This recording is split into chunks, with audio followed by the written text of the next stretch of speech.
السلام علیکم ورحمۃ اللہ وبرکاتہ۔ رب اشرح لی صدری ویسر لی امری واحلل عقدۃ من لسانی یفقہوا قولی رب زدنی علما۔ ہمارا جو آج کا موضوع ہے، ہمارا آج کا جو ٹاپک ہے وہ ہے سر درد۔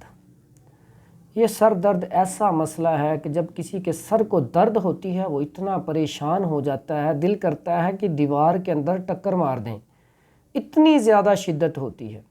آج کل یہ مسئلہ بہت زیادہ سٹمک کی وجہ سے، معدے کی وجہ سے جب تیزابیت اور گیس بڑھتی ہے تو انسان کے سر میں درد شروع ہو جاتی ہے۔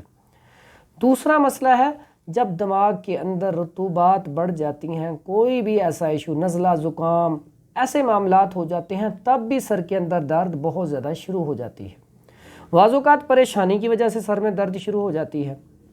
سب سے پہلا علاج، اللہ سے مدد مانگیں، نماز پڑھیں، قرآن پڑھیں، ذکر اذکار کریں، دعائیں مانگیں، انشاءاللہ آپ کی سر درد نہیں ہوگی۔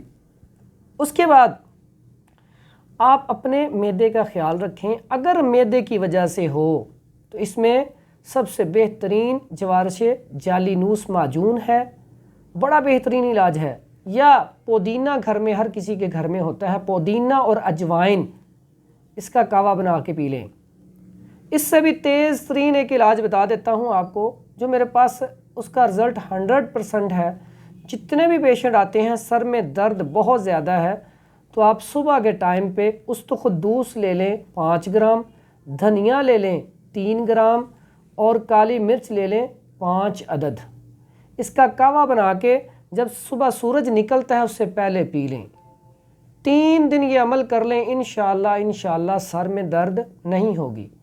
دوسرا، سب سے ایک ضروری کام، لوگوں کا خیال رکھیں۔ جب آپ دوسروں کا فائدہ کریں گے اللہ تعالیٰ خوش ہوگا، جب اللہ تعالیٰ خوش ہوگا تو انشاءاللہ آپ کو بیماری کوئی بھی نہیں آئے گی، آپ بیماری سے بچے بھی رہیں گے اور آپ کا سر بھی درد نہیں ہوگا۔ السلام علیکم ورحمۃ اللہ وبرکاتہ۔